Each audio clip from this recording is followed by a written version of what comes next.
Hello, everybody, and welcome back to another episode of El Koki Otaku. Today with us, we have a very special guest. She actually has a very long list of anime we're going to talk about today.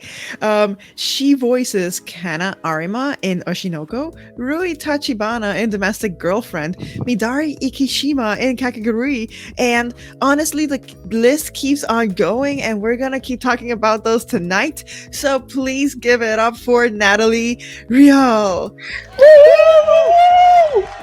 Hi, I'm super happy to be here. When I got the message to come on, I got really, really excited. Sorry it took me so long. I rarely check my messages anywhere. But when I saw it and I kind of saw who else you'd been having on, I was super excited. So I'm really glad to be here and chit chat with you guys tonight. Please, thank you so much for being here today. Of course. We gotta start it off with the trending anime for the season right now. I am talking no less than Oshi No Ko, in which you play Kana Arima. How was it? First of all, how would you describe Oshi No Ko? So when people ask me about it, I say it's an idol anime. And I put the quotes around it because, of course, that's not at all what it is. It's a revenge plot. It's a deep dive into the entertainment industry. It is a slice of life. It is a comedy. It is a drama. It is so much wrapped into one pretty little pink, purple, and blue bow. But it's so deep that I've been recommending it to everyone even before I got cast in the show. I did Anime New York last year with Sentai and Star, who is someone who works for HIDIVE in their marketing. And I did a panel with them, and Oshi No Ko was one of the shows that we talked about. And they described it so well that I was just like, I have to watch it. So the moment it came out in Japanese, I immediately started watching it. And I think like 3 or 4 episodes came out before I even knew that I was cast in the show. And I was so engulfed in the show, and I was posting about it and posting about it and posting about it. And everyone was speculating. They're like, oh, Natalie's going to be in the show. I had no idea. I just genuinely loved the show. As an actor in this industry, you said that it's not about idols, but how many do you see very realistic facts about the entertainment world, or do you? I mean, as a person in the industry, do you see like many? How about it?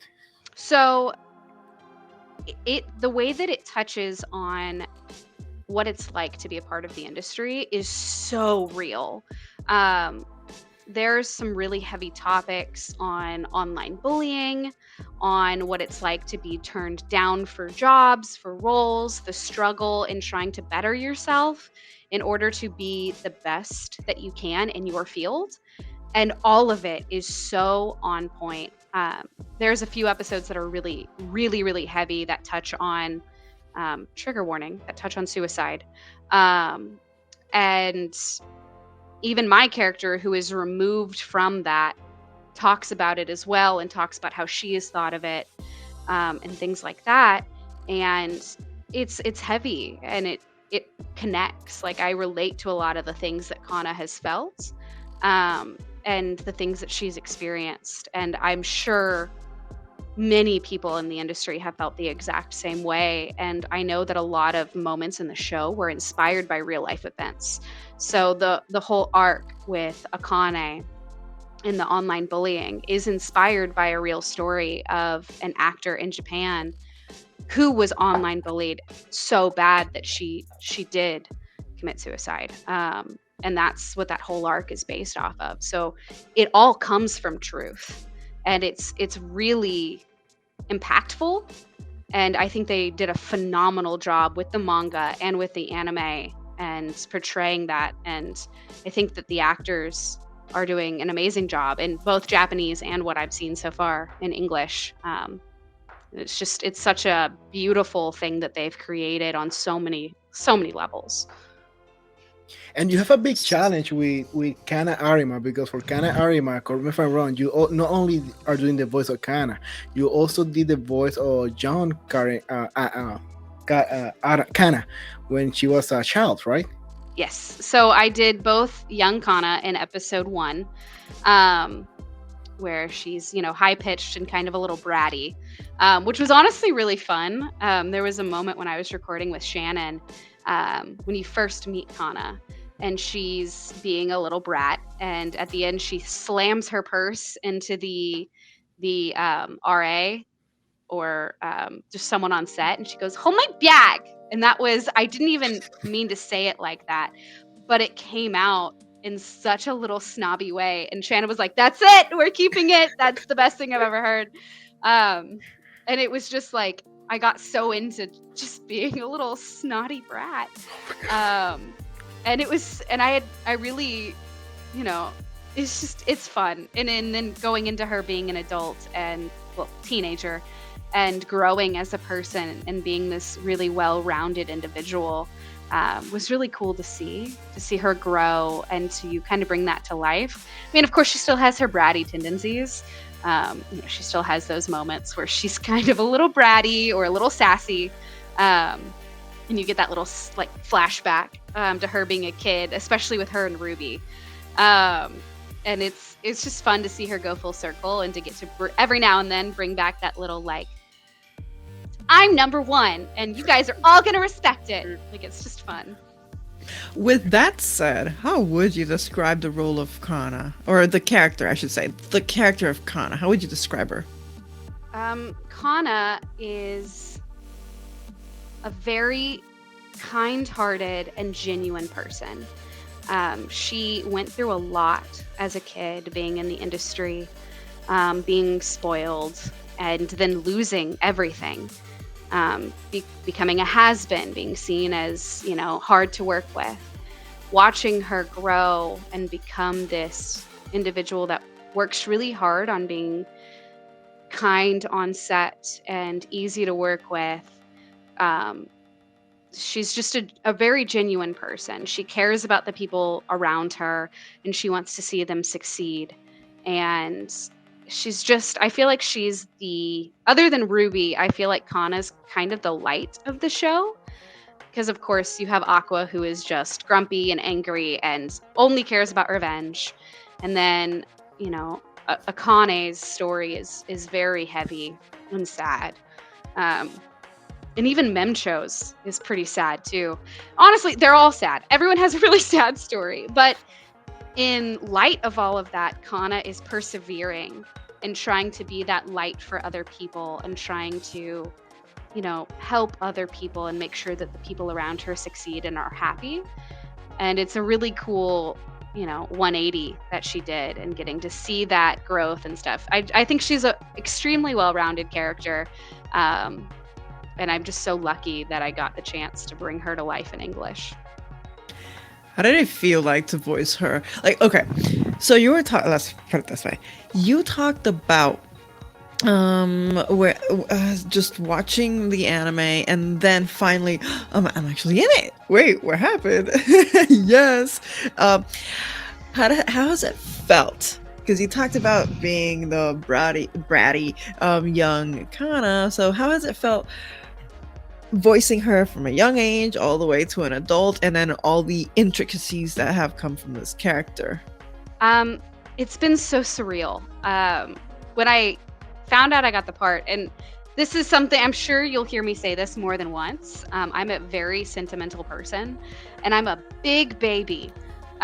So when I heard that I got the part of Kana, I cried. I cried so much. Momo. Yeah, I bawled. And the first thing that I thought was, oh no, what if people don't like me? Because, people, everyone has their own opinions. Right. But I wanted to bring Kana to light in a way that people saw her as. Like, I wanted to be the Kana that everyone wanted Kana to be. So going into this show and voicing Kana was really, this is honestly one of the first shows that I've ever kept up with the Japanese completely while recording it. A lot of the times I like to go in blind and react as the show's happening. But with Kana, I knew that she was such a beloved character. One of my friends was in Japan for like a week after I found out that I got the role, and I had been able to post about it. She was like, dude, your character is literally everywhere. Like, Damn. she was like, Oshi No Ko is everywhere, but specifically your character is everywhere. And it scared the crap out of me. Wait, but what do you mean everywhere? Like On vending pictures of her? machines. Yeah. Oh, yeah. Okay. Like, okay. like on billboards, on vending machines, on bottles, on On cans, trains. like everywhere. And Interesting. it scared me so bad because I was like, people love her. It's like they wouldn't be pushing her this heavy if she wasn't a fan favorite. And I was so scared going into this show because I want to live up to people's expectations, and I want the fans to be happy, because at the end of the day, if it wasn't for the fans, I wouldn't be here. So this whole show and Kana has been so surreal and a blessing. I've loved every moment getting to voice her. I've loved getting to know every little bit that I can about her. I've been doing deep dives on Wikipedia and Googling and all kinds of stuff because I don't have the time right now to read the manga. So I'm just trying to learn and learn and learn ever since I got the character. And I love her so much, and I love this show so much. And voicing her has been some of the most fun that I've had in the booth, for sure. I haven't done this to the previous voice actor that we had interviewed, but sorry, I'm going to do it. So a small spoiler, we're starting to see that some of the characters are showing some feelings to Aqua. For example, we see that sometimes Kana, her eyes shines. We also see Mem show that she also there on her move, and we also see Akane, who's already she make a strong move, and some fan base they are pointing to Ruby. So which one do you feel like you have more chance to end up? And just for the sake of fun, no, I'm not saying this is canon talk. Or which you would like to happen? I have my own feelings about this, and I might be biased. Oh wait, so you're saying who would you ship? Is that what you're saying on it? Yeah. For a couple reasons, I 100% think that Kana and Aqua will end up together for a couple different reasons. One, the only time you really see Aqua smile, like genuine smiles, is when he's interacting with Kana. Also, he goes through, this is a spoiler, it's already out in Japanese, but go. It's not in English yet. When Kana and Memcho and Ruby are training for their first performance, he literally puts on Pieon's mask to get Kana to listen to him, because all he cares about is her being able to do good for everyone else and do good for herself. And no one would do that for someone else if they didn't genuinely love them. Also, on a couple points, he does say that his relationship with Akane is purely work-based, and that he doesn't have feelings for her, and he is manipulating her. Granted, he also manipulates Kana. Honestly, I think Aqua is a terrible person. He just manipulates everybody, period. Because he's on his whole hell-bent path for revenge. Yes. Jack Stanbury, take notes on this. We're going back to this. It's happening, guys. July 14th, the calendar. We're going back to this live, so get ready for that. Look, I love Jack. Jack is nothing like Aqua. No. Of course not. Not at all. But Aqua is horrible. He has mommy issues. He has a sister complex. He is a narcissist. And he's extremely manipulative. I think that he makes for a great TV. I think he's a terrible human, and really, I don't think he should end up with anyone. But if he is going to end up with anyone, I think it should be Kana, because I think she can help bring out the good in him that we've already seen her do. He already does have those genuine, real reactions.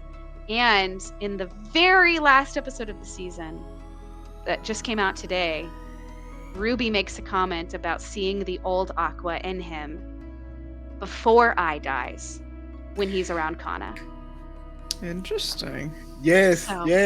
To me, Kana is the only real answer. I love Akane. I adore her. I think she's a fantastic character. I think Memcho is a fantastic character. Now, I don't think Memcho and Akko would ever end up together.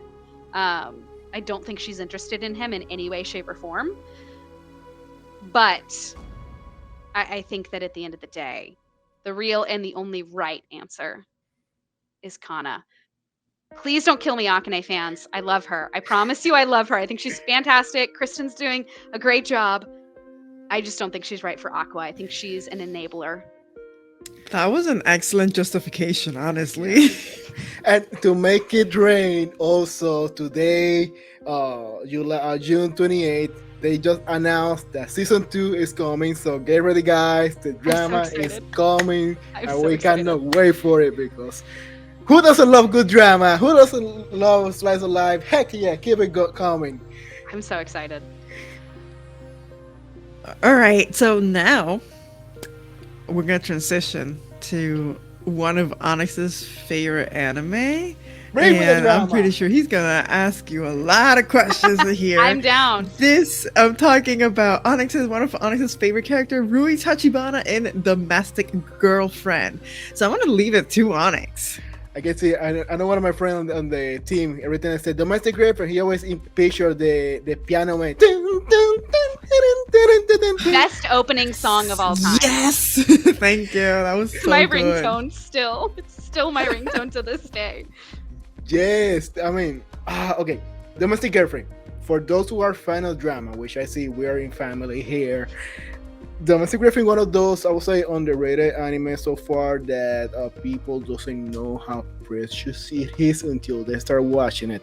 And if you fell in love with the drama in the anime, oh my god, the manga gets better. Even that we have some controversy, we might touch some point. But Natalie, you have the important role of the waifu of the series. Sorry guys, on the waifu. Sorry, the rivals in the team.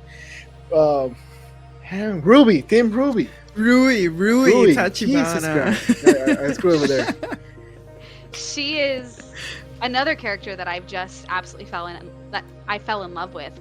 Her character growth in the anime. I haven't been able to read the manga, unfortunately, but I kind of know what happens.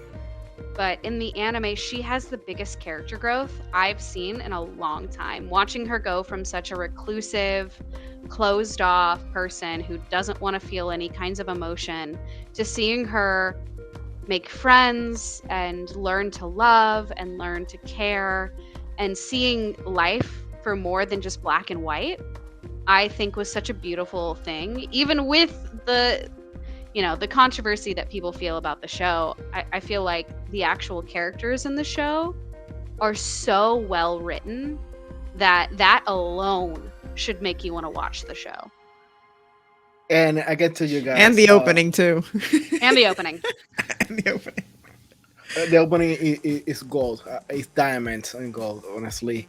And it was kind of funny. I read, it was my first anime that I completed read, and I was reading it live. But I was looking the chapter every week, and there was two teams Hina and Team Rui, and we were killing each other. Who was going to have the final?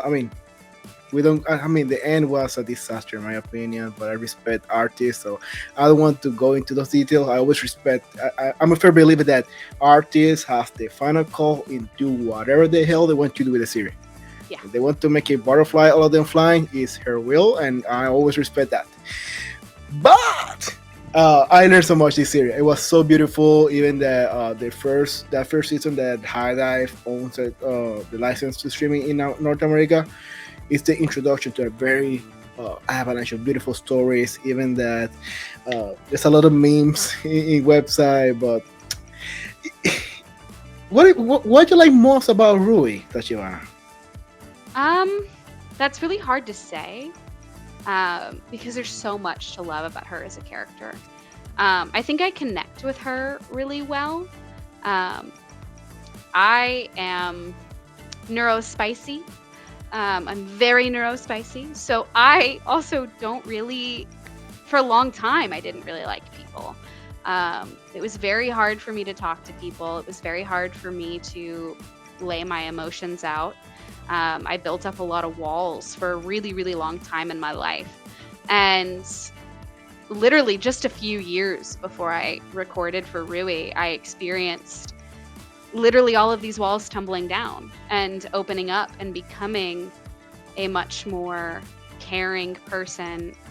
Not caring, more emotional. I was more in touch with my emotions. I was more willing to show them. So I think that Rui and I have a lot in common, and so I connected with her on so many levels in that sense. I think that she was just sad and confused in life for a really long time, and I think that, you know, getting friends and learning to care really helped her become a well-rounded person, and it's just so beautiful to see. She's also sassy, and I love my girls to have some sass. And she's not afraid to stand up for herself. And I like that too, a lot. Honestly, I love her character. Super, like you said, cold, but she's so heartwarming. She's perfect. Honestly, she's perfect. She is. But and by the way, special thanks to HIDIVE when they announced that they will bring to the playlist of After Hours playlist anime the uncensored version of the anime season 1. So HIDIVE, arigato gozaimasu so much. and just for the sake of fun, in this story, it might sound like a cliche, but don't trust me, it's different this one because the way it is everything around. But in this story, the main character by accident he has this crush in this teacher, and students hang out. Suddenly something happens. And she's like, "Hey, let's have a night together." Just because I'm tired that people tell me you don't know what it is, so let's try this. So they have it. Surprise, surprise. Their sister. Surprise with the surprise. Mom and dad finds a new girlfriend. Surprise, it's the mom of their girl that was. So you can see this mix. So at the end, they are brother, stepbrother. So just for the This sake of sounds fun, like a very convoluted incest, yeah. but they're not blood related. So there you They're go. not So unrelated. yeah, okay. So That's why I said. And I'm like, But- but it's still. so for the sake of fun, the relationship of the guy with one of them, do you call it fair play or foul? I mean, I will say that before he found out about his mom or his dad being with their mom, I feel like fair play. Yes, say no more. Once they kind of move in together and become more so siblings, it gets a little more blurred. However, I mean, how would you feel if you were dating someone and then all of a sudden one of your parents was like, "Hey, meet my new girlfriend," and it's your girlfriend's mom? Like, would you just stop dating them? You were don't like, I was know. here first. Right. Like, it's such a weird thing that I couldn't imagine happening in real life, which is what's so beautiful about anime, is that you can have these fantastical, out of this world like things that wouldn't necessarily happen in real life. But like, it is one of those things that it's just like, what would you do in that situation? I don't know. I'm with them. Hey, Rui, and I keep forgetting his name. Let me get it quick. Natsuo. Rui and Nasu and Rui, they score first before dad and mom. So fair play. It happened before the rule. There's no way a court doesn't rule out in past decision. I call it fair game. Even There's no foul. I mean, this is true, and him and Hina didn't start flirting until after the parents got together. So that's when it gets weird. She's also way older than him and in a relationship. But, you know. But that's her fault. I'll That's get off my soapbox. her fault. Because I can go off about. I still can't get the right over that choices. she took her student to the hotel room. Anyway, I know. you guys need to watch this series for real. So good. It's so good. All right. So let's talk right now about a series that is definitely, please, it's definitely not for kids, even though it's on Netflix. So parents, if you're watching this, and if your kid is watching this, I'm sorry, kids, you should not. So I'm talking about Kakegurui, in which Natalie plays Midari Ikishima.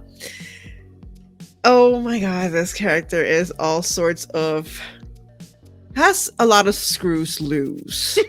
Because I don't want to say the c word, but has a lot of screws loose, and she's not right in the head. And not nobody who goes to school is right in the head. No. Let's be honest. But how did it feel playing such a quirky cookie, off the beaten path, just off the rails character? Honestly, so fun fact about me, I'm a huge horror nerd. I love horror movies. I always have. I was watching Nightmare on Elm Street when I was in like elementary school, so way before I should have. I love them to death. My favorite characters in most shows are going to be the creepy ones. It's just who I am. Like Wednesday Addams, I'm already planned out a tattoo that I'm getting of Wednesday Addams. Like I like the weird so ones. good. So getting to play Midari was something I've been waiting for. I've been wanting one of those characters where I could just get in the booth and let go. And getting to scream and do all of the highs and lows that Midari has and just be wild was so much fun. I drank a lot of tea during the time that I was recording her because the vocal fry was insane. But Wow. she was a blast. She was an absolute blast. Let me take a very small parenthesis here. So you said the vocal fry. Was there ever any point in which you voicing this character in which you did lose your voice and had to stop at least for a day or so and then come back? So thankfully, the way that the recording schedule was, the day that I lost my voice was I think a Friday. But I did lose my voice recording for Midari. I came home and my boyfriend was like, "Are you okay?" And my voice was kind of just stuck down here. I was like, I'm not gonna talk for a little bit. I'm just gonna go make some tea. Like, hey baby, this is my deep voice. Yeah, I was like, "What's up? I can't talk." I was just stuck with like barely any voice for like a full weekend, which probably means I was doing something wrong, or I was just yelling a lot, or both, because she does scream a whole lot. And I think it was the day that we recorded the bathroom scene, when she's in the bathroom stall playing Russian roulette with herself. Oh my god, yes, I remember. I remember. That was she says the line, "Who's gonna get me off?" That whole thing. And she's just screaming and laughing and just freaking out. Yeah. Was that scene before or after the like basement interrogation scene? Before, I think. Okay. I know I was like, I know they were very close together because I was surprised what they were showing. I was like, and then I'm like, okay, why is it rated TV 14 on Netflix when it should be mature, like very mature? I don't do the rating scales, so I don't know. No. I'm not asking you. That was a rhetorical question, but that was me. I was like, no, this cannot be. There's no way this anime is TV 14 because of what they show and how they show it. And it's I'm graphic. like, very graphic. Wait, they don't. just the That's the opening. thing.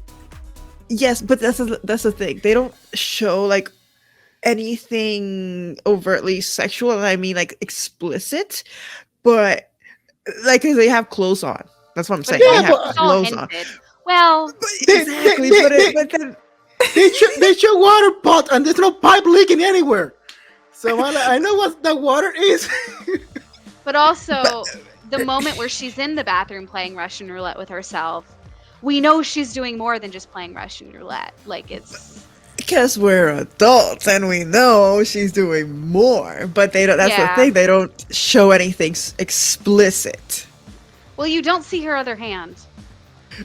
I mean, true, but again, yeah, we have to infer this. Yeah, but it's also the graphic part of that show does come from the more violent side of it, because especially in season 2, when you're getting some more of Midari's backstory and you're seeing her gouge her own eye out, like it's like you do get some really graphic, violent scenes. Yes, yes. So that's the thing. Like the for me, the mature part, yes, while you have the hinted sex aspect of it, where they get off on the things that they do, yes, it's definitely the more gory in that one sense. And there was another character, like Cat Thomas, that she had the character that takes, like, basically bites off her nails and just rips them out. But the thing is, yes, definitely the violent aspect of this anime, which you wouldn't expect, seeing that it's a school for gambling, and then boom, we have all these things, and then weapons and things that shouldn't really be there. I will pay. I will pay to see the face of any parent walking through the living room and see their 12-year-old kid watching this series. I know, and because it's happening, it's freaking happening. Let's talk about this, Natalie. How many times kids ask you about my favorite character in Kakegurui? They're not even 10 years old. I've had that, but also I have a personal experience with this. My sister's been in anime for 20 plus years, so I've been watching anime my entire life. I was watching Elfen Lied in middle school. Ooh. My mom walked in on me when I was watching episode 1. So I've had this personal experience where my mom walked in on me watching one of the most violent animes I've ever seen in my entire life at the age of like 12. Naked. What was and her violent. reaction? She was like, Natalie, turn that off now. And I did, but I still finished the series. These Japanese cartoons are rotting your brain. She was like, I know your sister does this, but you shouldn't be watching it. It's good. Wait, because your sister's older then? My sister's my half sister, so we have the same dad, not the same mom. So she's been doing it a lot longer than I have, and that's kind of how I got into the industry. But back to the parent thing, I was at a convention and I had multiple people come to me with their kids asking for either Midari, which my Midari print has her holding a gun to her head. Like, it's not a cute little print. Like, it's not done in an anime style. It's done very creepy. I found an artist that I really liked their style, and I said, hey, do you think you could do a commission for me? I know you don't do anime. I don't want anime. I want your style. And so she's kind of really creepy looking, and she's holding a revolver to her head, and she's got her tongue sticking out, and it's really weird looking. And I've had kids buy that, and their parents just be okay with it. And then I've had a lot of kids buy Momo from To Love Ru, which is very inappropriate and not kid-friendly in any way, shape, or form. So I have prints that are kid-friendly. Like, I have shows that I've done that are kid-friendly. I have Call of the Night. I have Send You Girl. I have quite a few where I have prints of them, and they're cute and fun and happy. But then I get kids wanting the sexual shows or the very violent ones, and I question what these parents are letting their kids watch, or if they're even monitoring it sometimes. What goes through your mind when a kid comes up, hey, can I have this, an autograph for this? And then they're standing right there next to the parents. Well, first it's, what am I going to write on this? Because my go-to for Midari is, who's going to get me off? And my go-to for Momo is, I'll help you build your very own harem. And neither of those are kid-friendly. So the first thing is, what can I write on this print that's going to be kid-friendly? And then I just look at the print, and I look at the parent, and I look at the kid, and I'm like, okay. What do you end up writing? What do you end up writing? That? No, I will go on Google, and I will look up lines that I can write, because half the ones that I can think of are inappropriate. So I will have to go look up lines that I can write that are okay for kids. So I can't think of any off the top of my head right now, but sometimes I'll even just ask for their name and just say, right, like, thank you for your support, and I'll put a little heart and write my name, if I'm not putting a line. But I've gotten down to like, if someone doesn't have something that they want, like if I'll be like, hey, do you want a quote on it or anything? And they'll be like, just pick one. I have go-to quotes for most of the characters. So when kids come up, it kind of throws me off because I can't just write whatever on those because there's some inappropriate things going on. I can see you running fast to your favorite AI generator. Hey, translate. I'm going to make your favorite harem to for your kid to all Yeah. your kids. A kid appropriate. I'll make your Sesame Street crew, something like that. Yeah. I'm going to overlap here real quick with Kakegurui and To Love Ru because both of these characters will have some for kids, they're inappropriate sounds. Let's put it this way. Before we even talk about that aspect in conventions and what you kind of mentioned backstage, how is it like when you are in the booth? How do you get into like that mindset? And how do you feel? Like, first of all, is the booth a booth where people can see you, or is like pretty much closed off where you can feel like, okay, it's more private setting in this way? So those shows that I've recorded that have been like that have all been through Sentai. So the booths, the way that they're set up at Sentai is it's a big room where the director and the technician sit, and then there's a smaller room that is soundproofed for the voice actors that have the monitors, and then there's a big window so that you can look at the director while they're talking to you, because they talk through the headsets and all that. So you can kind of look at them and they can kind of give you direction and things like that. So it's not private, but it's also not private because it really is just you, the director, and the technician. So it's only 3 people total. That being said, John Swayze, I kind of see as like my uncle. I've known him for a while. He's a very nice guy, and he's just got that kind of vibe, you know, like he has kids of his own, he's married, has a wife, like he's older than me, like he just to me feels like an uncle. And then to go in the booth and have him direct me on making adult noises is a rather odd experience. The very first time I ever had to do it with him, I think, was Domestic Girlfriend, which was much more serious. Domestic Girlfriend is very much so he's just like, all right, so this is the scene. There's not really much shown. You know, you're just going to have to make some noises. It's like very cut dry. To Love Ru was the next one that I did. And that one is a lot. It's an ecchi, so that's really all it is. It's a comedy with a lot of boobies. And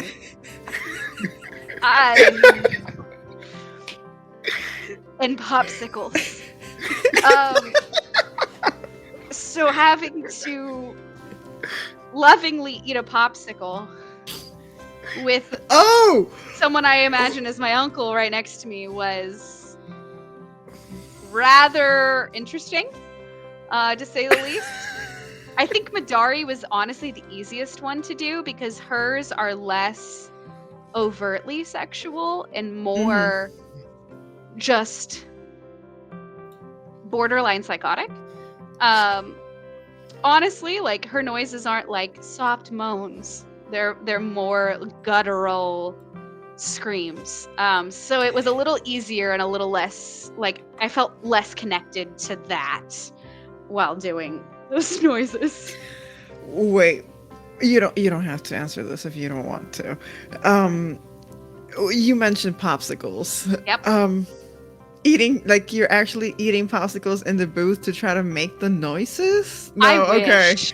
I wish. Look, if I was recording that scene and John Swayze went, hold on one moment, let me go grab you this, and went to the freezer and brought me a popsicle, I would have cried. I would have been so happy. That's not how that went. I just had to shove my finger in my mouth and pretend that it was. Oh, jeez.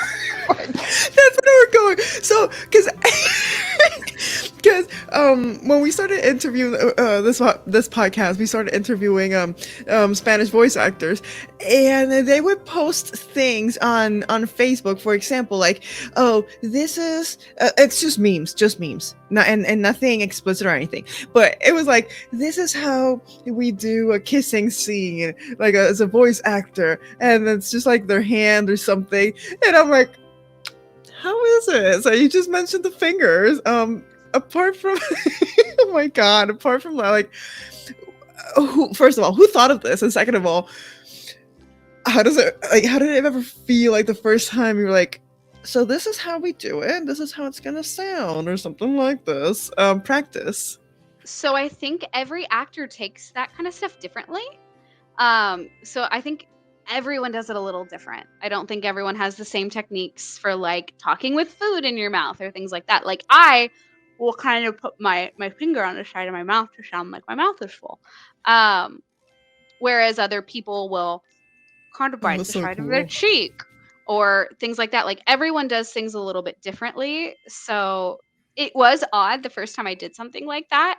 And it wasn't like the director just said, all right, talk with your finger in your mouth to sound like you're eating. I think it was more of just I've been in theater my whole life. And, you know, in theater, you have props and stuff like that.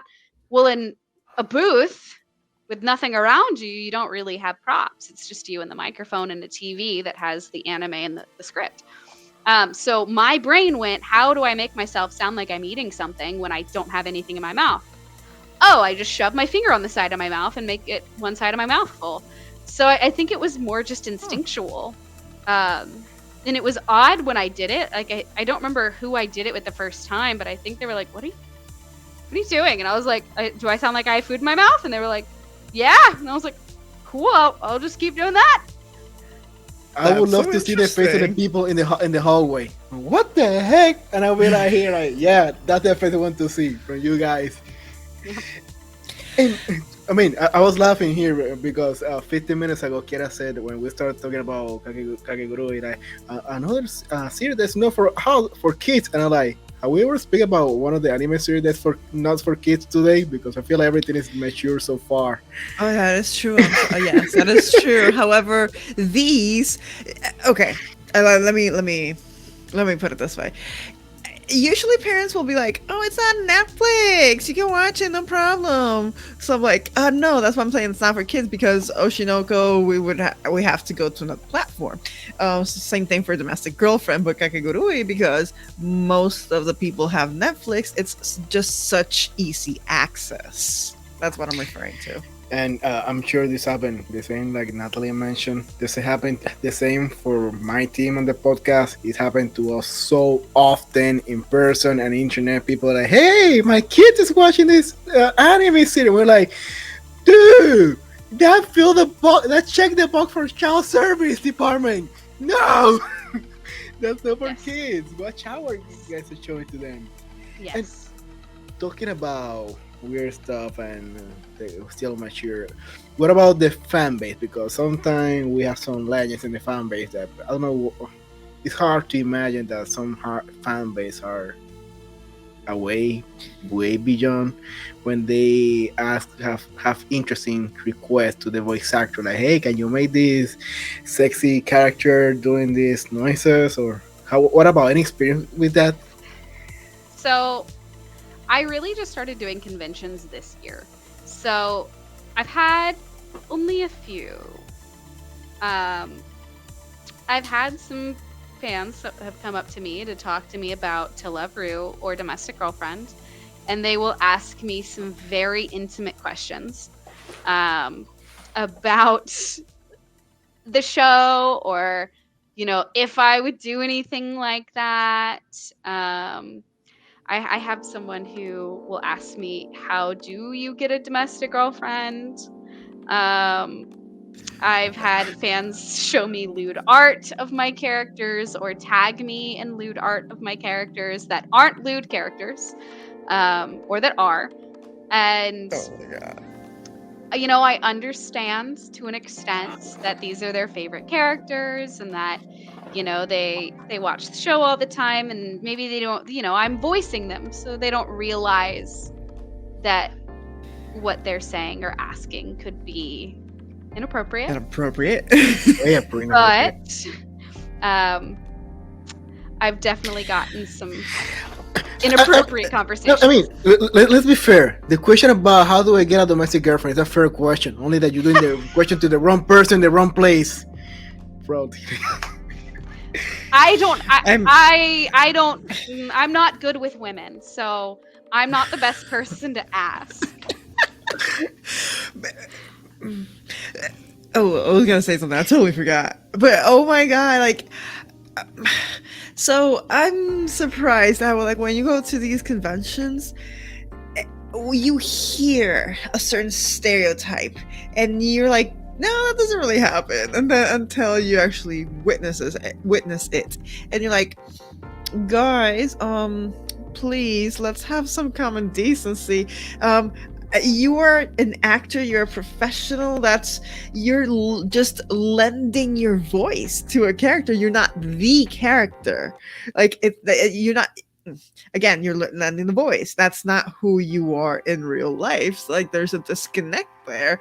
That's called acting. But it's interesting to see how many people don't really either process this or understand this, or even have the common sense to not ask these types of questions. And you're like, no, we're in public. 1, 2, that's just inappropriate. We don't know each other. We're not at that level. My friend, my person, just no, chill. So some advice for all good friends. So, dear otaku friend, some advice when you're approaching a voice actor or anybody involved in the industry of any anime. Ask these 2 questions first. First, would I make this question to my mom? Second, would I make this question or talk about to my boss who might fire me anytime, take it to HR or sue me? If by any chance you have a small question like maybe if it is not a definitely yes, don't do it. Just don't do it. It's the best way to get save trouble and respect, and you're going to gain way more following those 2 simple questions from trust of anybody. Because, guys, I know we get excited, we're like, oh my god, we fan with this character, with both actors, but we also need to follow, not crossing the lines, the rules that apply for your family and co-workplace and anything, guys. It's for real. Yeah, some people just they don't. It's hard for them to disconnect character from voice actor, and I understand that. I'm not mad about it. I find a way to try and ease the conversation away from those things, and 9 times out of 10 we get away from it. But there is every now and then you'll get someone who's a little more pushy. Talking about pushy relationship, let's move forward with one of my favorite anime of all time, a classic one.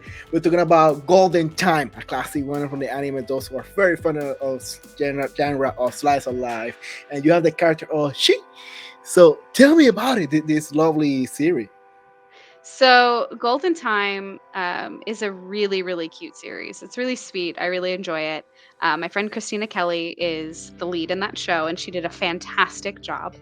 I got to play this absolutely bonkers character, she who runs the tea club. But what you don't learn the first time you meet her is that the tea club is actually a front for a fight club. And it is glorious. So, you meet her and she's like, hi, want to come join the tea club? Like, she's so sweet. She's like, yay, like, everything's happy. I love tea. And then she grabs the main male character by his feet and drags him through the doorway into the darkness that is the tea club, all while by laughing maniacally, and then puts him in a sumo diaper and makes him fight other people while she gets to drink and get drunk watching these men fight. And it was so fun to just be weird, because she's just weird. She's fun and happy and sweet, and then as you get to know her more, she just wants to watch people fight and get drunk. And it was so much fun and such a twist that I did not see coming in any way, shape, or form. it was such a minute role in the show, but I think it was one of my favorite moments in the show overall, just because you don't expect it. It just completely comes out of left field. And you're like, I thought these two girls were sweet and innocent, and now they're just making people punch each other in the face for sport. And it was a lot of fun. And Summertime is one of my favorite anime of all time. It's a nice story. Golden Time. Oh my god, where's Summertime? Anyway, anyway. You're probably thinking of Summertime Rendering. I mean, there's so many anime. It's kind of hard to anyway. But yeah, definitely. Beautiful story, classic one. Even the opening songs is a very famous in YouTube, dubbed by many fan dubs in multiple language. So yeah, definitely. It's a beautiful show. I love that show. Love, love, love, love, love. So I want to talk real quick before, because we haven't talked about yourself. So I was like, oh my gosh, we've been here almost an hour, and I do want to know what your trajectory has been to get to voice acting, but not yet. Hold it for just a quick sec. Let's do like about 3 minutes or less of Pet Girl of Sakurasou. You played Hikari the cat, which we have to talk about this just because I don't think we've ever had a voice actor before who just does an animal that doesn't talk. So, yes. Look at me! I love cats! I love them so much. We got to talk about this. Again, the cat doesn't say a single word, just meows all the time. How was it, and how do you make sure that each meow had a different not connotation, but a different I can't even think of the word. Inflection. Thank you. Inflection.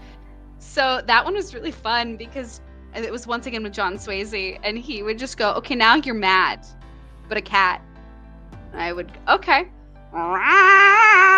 And he goes, great. Now you're happy, but a cat. Meow. Meow.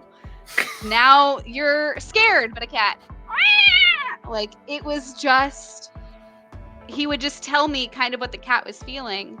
And I would just have to make an inflection. And honestly, I went in for some walla before anything else. Like, I don't think I was cast as the cat initially. And then he was like, hey, can you meow? And I was like, yeah, but I can also purr. And he was like, what? I was like, yeah, I can purr. So now I just tell anyone at Sentai that if they ever need a cat, I'm pretty darn good at it. I'm going to see if the mic can pick this up because this is like my hidden talent. So I'm going to have to move it to my throat for a second. Let me know if you can hear it.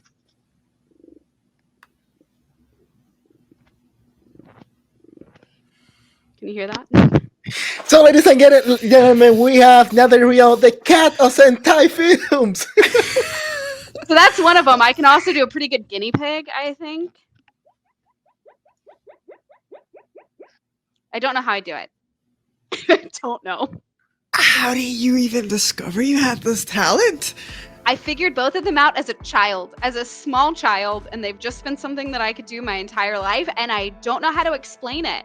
I don't know, especially the purring. It's like I'm vibrating my vocal cords together, but I don't know how to explain the muscles I'm using or the motion. It's almost like a wave, but I don't know what muscles I'm engaging, so I don't know how to tell people how to do it.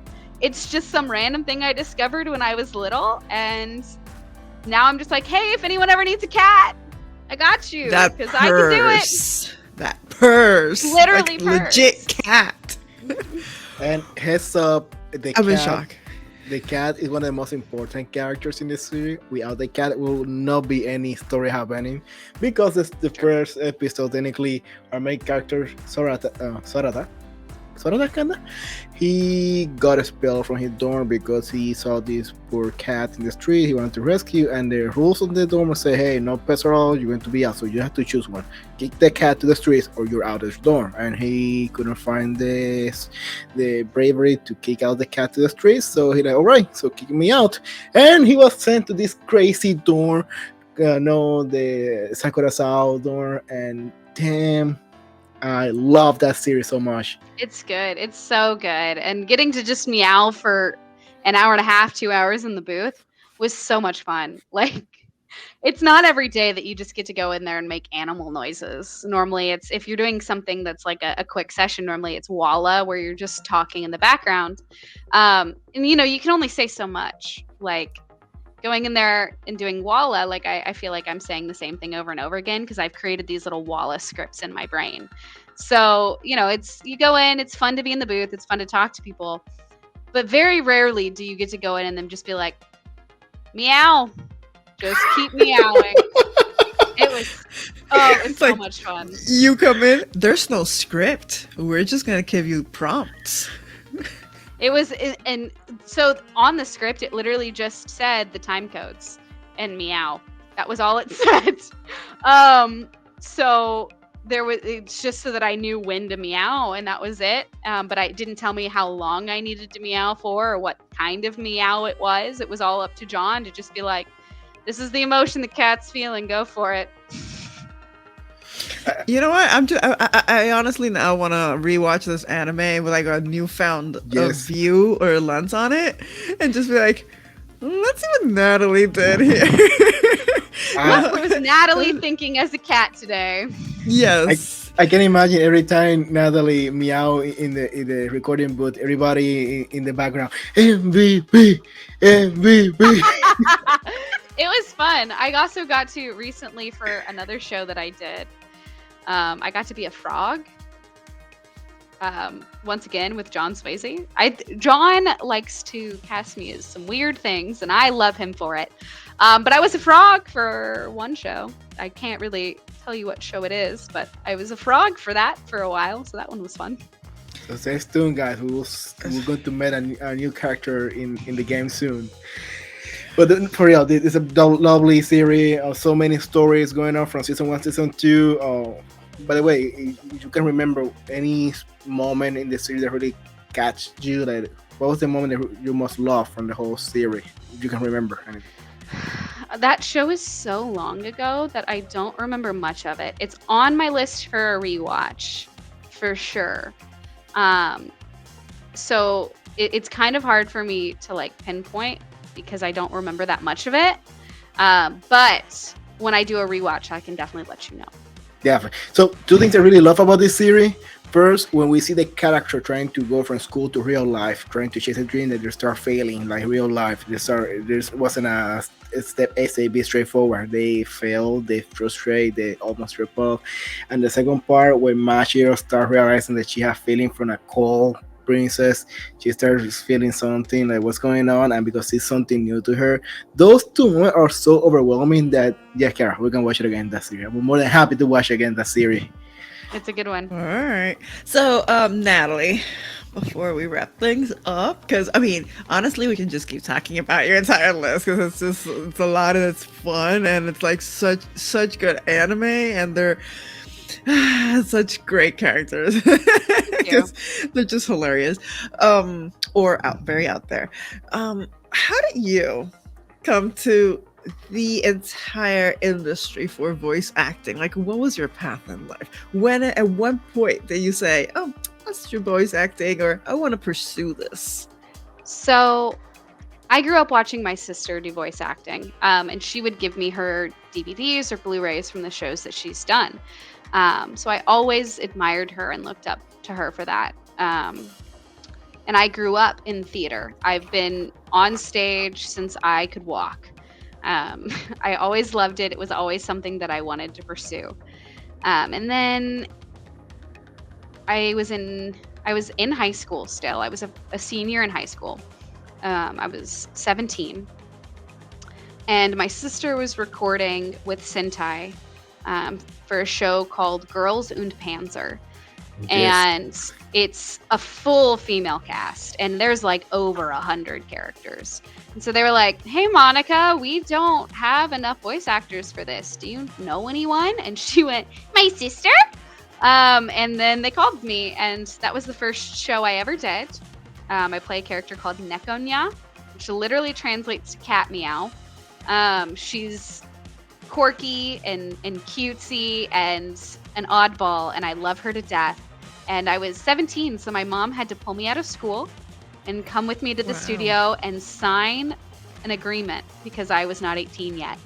And I recorded for that show, and then I didn't hear from them for a couple years. So I remember I still had the email from the person who had booked me, and I shot them an email and I said, "Hey, I'm still really interested in this, and I would really love to come back in and do some more work with you guys." And then from there, for a really long time, I would say for about 2.5, 3 years, I'm going to get a little emotional, I recorded almost exclusively with Chris Ayres. And he really, I would like, of course, I attribute my sister to my start in this industry, but a lot of my early work was through Chris. And it was a really beautiful time. I worked with him so much, and I've known him and his brother for a while. His brother was around my siblings a lot when I was growing up, because they were really good friends from high school. I believe it was high school. They've known each other for a long time. With Greg. And I just remember recording for a few hours and then going to sit outside with Chris and just talking for hours. I would stay after, because I always recorded at the end of the day. So we would sit till like 8 o'clock at night and just talk about life and the industry. And I've learned so much through him. So I recorded with him for a really long time. And then Sentai moved studios, and then I started working with some of the other directors from there. But you asked what made me want to do this. I've always loved acting, and I wanted to be like my sister. I mean, she's my oldest sister. Like I want to be just like her. But I also can say a lot of it came from listening to Chris talk about how much he loved the industry and loved his job and the fans. And that pushed me more to want to be a part of this industry even more than I already did. And it's been that way ever since. I started recording with Kyle, I think was the director I started working with after Chris, and then John Swayze, and then Shannon. And everyone there is absolutely fantastic. They're all so creative and so wonderful to work with and learn from, especially John Swayze. Like, John Swayze's been in the industry about as long as my sister has, and has some incredible roles, and is now working as a director as well. And it's such a cool feeling to just get to be there and get tips and be a part of something that I love and care about so much. And then going to conventions. This year has been my first big year at conventions, and getting to meet the fans, that's the biggest drive now. Another thing that's gonna probably make me emotional, I went to Anime New York at the end of the year last year with HIDIVE to promote some new shows. We talked about Oshi No Ko, Utsure Yatsura, Call of the Night, just different shows like that. And so I had a booth on Friday and on Sunday. And I had someone come to my booth to get an autograph from me. And he told me that he had driven 3 or 4 states just to come to the convention to meet me. I cried at my booth when he told me that. And even thinking about it now makes me tear up. But that's what I do it for. I do it for the fans, because I wouldn't be here if it wasn't for them, and I wouldn't get to be a part of an industry that I love if it wasn't for them. So those of you watching this, you're the reason that I do what I do. I'm here because I want to make you guys happy, and I want to be, the characters that you love, and I want to bring them to life for you. We so thank you for this. I'm here, like I'm emotional too right now. Like that was wow. That was sorry. I told you I'm a big baby. Fine. No, you're fine. But that's It's human. It's human. It's great to see, honestly. Such a breath of fresh air. We're in family, so bring it. Yes. So, with all this said, Natalie, thank you so much for being with us today again. Thank you for having me. Is there any place? No, thanks to you. Is there any place where people can follow you? Any social media or like websites? So I don't have a website yet. I'm currently working on it. You would think that as someone who works in marketing that I would have it by sooner. But I just bought a house, so I'm kind of broke. But I do have a Twitter. Great, and congrats. Just Yeah, I think it's just at Natalie Rial, I think is my Twitter. I can look at it. It doesn't matter. It's going to be down in the description. We're just going to beautiful. put it there. Yep. It is at Natalie Rial on Twitter. And then my Instagram is Natalie_keeping it real. So those are the two places. Thank you. Funny. That I was in an improv troupe before I was in voice acting. Another little fun tidbit about me. I did improv for a while. No, we're stopping. Let's do parenthesis. Let's talk about that. I want to hear about this. I want to hear about this, and then we'll keep wrapping it. It's just a fun conversation. So guys, go to the description, see the link, and go back here, stay here. We're going to the extra time of the podcast. Yes. Like the post-credit scene. Yeah, I was in a troupe called Comedy Sports here in Houston for like 2 or 3 years, and that was my call tag. It was Natalie keeping it real, and I was like, that is amazing, and so I took it, and that's now my Instagram name. Did you come up with that? No, someone else at the improv troupe did, because we all had fun names that they would call us out with when we ran on stage, and so that was mine, Natalie keeping it real, and I was like, that's hilarious, and that's what it's been ever since. Shout out to that person, because it is.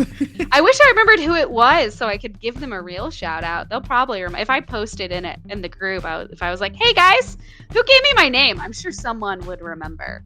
But it's been like 9 years since then.